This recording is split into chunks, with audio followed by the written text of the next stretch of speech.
السلام علیکم گائز. آج ہم بات کریں گے امیر المومنین حضرت عمر فاروق رضی اللہ تعالی عنہ، جنہیں ہم امیر المومنین کہتے ہیں. پرانے زمانے کی بات ہے جب مدینہ منورہ میں امیر المومنین حضرت عمر فاروق رضی اللہ تعالی عنہ خلافت کے منصب پر فائز تھے. حضرت عمر فاروق رضی اللہ تعالیٰ عنہ کی ایک عادت تھی کہ وہ رات کے وقت خاموشی سے مدینہ کی گلیوں میں گشت کرتے تھے تاکہ یہ دیکھ سکیں کہ کہیں کوئی مظلوم، غریب یا محتاج تو تکلیف میں نہیں ہے. وہ اپنے آپ کو حکمران نہیں سمجھتے تھے بلکہ اللہ کا خادم سمجھتے تھے. ایک سرد رات تھی، مدینہ کی گلیاں خاموش تھیں، لوگ اپنے گھروں میں سو رہے تھے. حضرت عمر فاروق رضی اللہ تعالیٰ عنہ اپنے غلام اسلم کے ساتھ نکلے. چلتے چلتے انہوں نے ایک خستہ حال جھونپڑی دیکھی جس کے اندر سے بچوں کی رونے کی آواز آ رہی تھی. آواز میں ایسی بے بسی تھی کہ حضرت عمر فاروق رضی اللہ تعالیٰ عنہ کا دل میں درد پیدا ہو گیا. انہوں نے آہستہ سا دروازہ کھٹکھٹایا. اندر سے ایک کمزور عورت نکلی.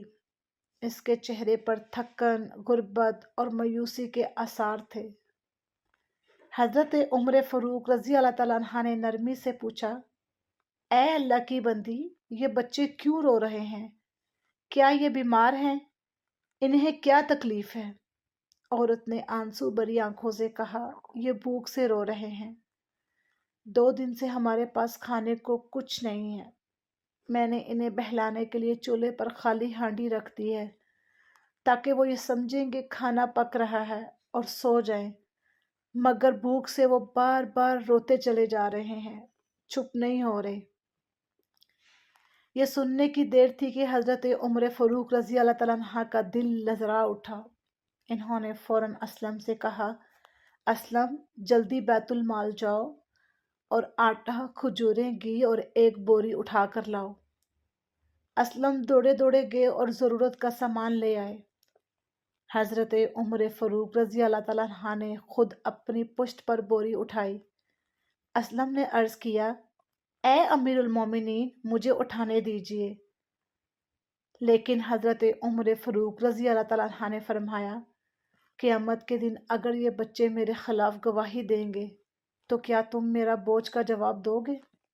یہ بوجھ مجھے خود اٹھانا ہوگا. وہ سامان لے کر جھونپڑی میں گئے. حضرت عمر فاروق رضی اللہ تعالیٰ عنہ نے خود آگ جلائی، آٹا گوندا، ہانڈی میں کھانا پکایا اور اپنے ہاتھوں سے بچوں کو کھلایا.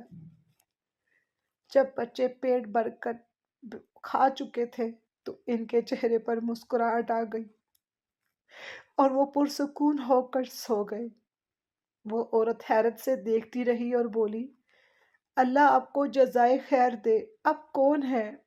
حضرت عمر فاروق رضی اللہ تعالیٰ عنہ نے مسکرا کر کہا، میں تمہارا ایک بھائی ہوں. صبح ہوئی تو وہ عورت بازار گئی اور لوگوں سے پوچھنے لگی، کل رات ایک نہایت رحم دل شخص میرے گھر آیا تھا، کیا تم جانتے ہو وہ کون تھا؟ لوگوں نے بتایا، وہ اور کوئی نہیں، امیر المومنین حضرت عمر فاروق رضی اللہ تعالیٰ عنہ تھے. یہ سن کر عورت حیران رہ گئی اور بولی، سبحان اللہ، وہ خلیفہ ہو کر بھی میرے بچوں کی خدمت کرنے آئے. اس واقعہ سے ہمیں یہ سبق ملتا ہے کہ اصل حکمران وہ ہے جو اپنی رعایا کا درد محسوس کرے، عاجزی اختیار کرے اور اللہ کے بندوں کی خدمت کرے، اللہ کے بندوں کی خدمت کو عبادت سمجھے. حضرت عمر فاروق رضی اللہ تعالیٰ عنہ عدل، رحم اور احساس اور ذمہ داری قیامت تک کے مسلمانوں کے لیے مشعول رہا ہے.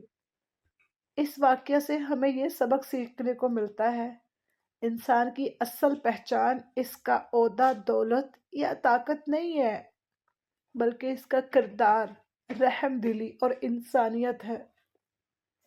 حضرت عمر فاروق رضی اللہ تعالیٰ عنہ نے ہمیں یہ سکھایا کہ حقیقی حکمران وہ ہے جو اپنے لوگوں کے دکھ درد کو اپنا دکھ سمجھے، راتوں کو جاگ کر اپنی رعایا کی خبر لے اور ضرورت مندوں کی مدد کے لیے خود آگے بڑھے.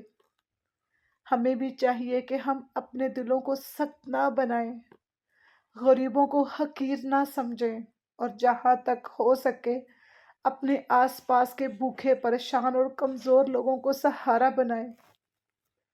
لیکن ہم کیا کرتے ہیں؟ ہمارے پاس پیسے ہیں پارٹیوں کے لیے، ہمارے پاس پیسے ہیں بڑے بڑے فنکشنز کرنے کے لیے، جو کہ ہم سادگی سے بھی کر سکتے ہیں، لیکن غریبوں کی مدد کرنا تو دور۔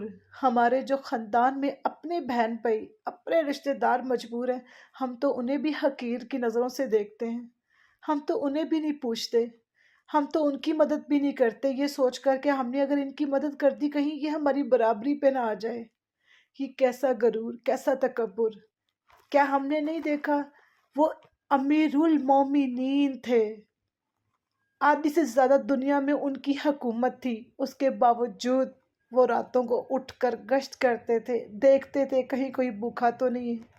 اس کے باوجود امیر المومنین کی یہ سوچ تھی کہ ان کی حکومت میں اگر ایک بکری بھی دریا کے کنارے بھوکی مر گئی تو انہیں جواب دینا پڑ جائے گا۔ وہ اپنے خادم، اپنی رعایا کا کتنا خیال رکھتے تھے، حالانکہ وہ تو امیر المومنین تھے، ان کے پاس کس چیز کی کمی تھی؟ لیکن ان کے اندر اللہ کا ڈر تھا، جو ہم لوگوں میں نہیں ہے۔ حضرت عمر فاروق رضی اللہ تعالیٰ عنہ کے واقعے کے ان کی واقعہ سننے کے بعد، ان کی سٹوریاں، جو کچھ وہاں پہ کتابوں میں ہم پڑھتے ہیں، دیکھنے کے بعد ہمیں یاد دلاتا ہے کہ اللہ کے نزدیک سب سے محبوب وہ ہے جو لوگوں کے لیے آسانی پیدا کرتے ہیں، بھوکوں کو کھلاتے ہیں، مجبور کی مدد کرتے ہیں، اور تکبر کے بجائے عاجزی اختیار کرتے ہیں۔ اگر ہم چاہتے ہیں کہ اللہ ہم سے راضی ہو تو ہمیں حضرت عمر فاروق رضی اللہ تعالیٰ عنہ کی طرح انصاف، سچائی، ذمہ داری اور خدمت خلقت اور اپنی زندگی کا حصہ بنانا ہوگا، کیونکہ یہی دنیا اور آخرت دونوں میں کامیابی کا راستہ ہے۔ اے اللہ کے بندو، اپنے دلوں سے نفرت ختم کر دو، اپنے دلوں میں محبت پیدا کر دو۔ اے اللہ کے بندو، غرور اللہ کو سوٹ کرتا ہے، تکبر اللہ کو سجتا ہے۔ اے اللہ کے بندو، یہ دنیا فانی ہے، ہم سب نے مرنا ہے، ہمیں اس دنیا سے جانا ہے۔ اے اللہ کے بندو، اپنی آخرت بھاری مت کرو، قبر کے عذاب سے بچو۔ خدا ہم سب پر اپنا کرم فرمائے۔ اے اللہ کے بندو، اپنے رب کو راضی کر لو، بے شک ہمارا رب ہم پر راضی ہے، ہم اپنے رب پر راضی نہیں ہیں۔ اگر ہمارا رب ہم پر راضی نہ ہوتا تو آج ہم پانی کے ایک بوند کے لیے ترس جاتے، کیونکہ وہ ہم سے ایک ماں سے 70 گنا زیادہ پیار کرتا ہے۔ ہم دن میں اتنے گناہ کرتے ہیں، رات کو جو فرشتے گناہ ہمارے لکھ کر لے کے جاتے ہیں، وہ اتنا رحمان اور رحیم ہے، وہ رب العالمین ہے کہ اس کی عنایت دیکھو کہ وہ انہی فرشتوں کے ہاتھ اگلے دن ہمارا کھانا بھیج دیتا ہے۔ سوچو وہ کتنا رحمان ہے، وہ کتنا پیار کرتا ہے ہم سے۔ ہم بدلے میں اپنے رب کے لیے کیا کر رہے ہیں؟ ہمارے رب کو تو ہماری نمازیں نہیں چاہیے، ہمارے رب کی عبادت کے لیے تو اس کے فرشتے ہی کافی ہیں، لیکن ہمارے رب کو پھر بھی مان ہے ہم پر کہ اس کے نبی کی امت اس کی سنے گی، اس کی طرف لوٹے گی، اس کی نبی کی امت اپنے رب پر مان کرے گی، اپنے رب پر یقین رکھے گی، اپنے رب کی مان کر چلے گی۔ صرف یہ نہیں کہے گی کہ ہم اللہ کی سنتے ہیں، یہ بھی کہے گی کہ ہم اللہ کی مانتے بھی ہیں۔ یہ کہہ دینا کہ اللہ سے ہمیں ڈر لگتا ہے، ڈر ثابت نہیں ہو جاتا۔ اگر ہم ڈرتے تو ہم ہر چھوٹی سے چھوٹی اور بڑی سے بڑی چیز کا خیال رکھتے۔ ہمارے دلوں میں تو بغض ہی ختم نہیں ہوتا، ہمارے دلوں میں تو نفرتیں ہی ختم نہیں ہوتی، ہمارے دلوں میں تو اتنا بغض اور نفرت بھری ہوئی ہے کہ چھوٹی سے چھوٹی چیز سے ہم اتنا بگڑ جاتے ہیں کہ ہم سالوں سال ایک دوسرے کو منہ ہی نہیں لگاتے۔ کوئی مر گیا، کوئی خوشی، کوئی غم ہم دیکھنا پسند نہیں کرتے، ہمارے اندر اکڑی ختم نہیں ہوتی کہ اس نے یہ کہہ دیا تو ہاں کہا کیوں۔ ارے اللہ کے بندو، تم لوگ تو ایک چھوٹی سی غلطی معاف کرنے کو تیار نہیں ہوتے، تو کبھی سوچا ہے کہ تمہارے اتنے بڑے گناہ وہ رب، وہ رب العالمین وہ کیسے معاف کرتا ہوگا؟ کبھی سوچا آپ لوگوں نے؟ ذرا سوچئے گا۔ میں امید کرتی ہوں کہ حضرت عمر فاروق رضی اللہ تعالیٰ عنہ کی سٹوری سن کر ان کی سٹوری کے اوپر سرچ کر کے آپ کو ایک سبق ضرور ملا ہوگا۔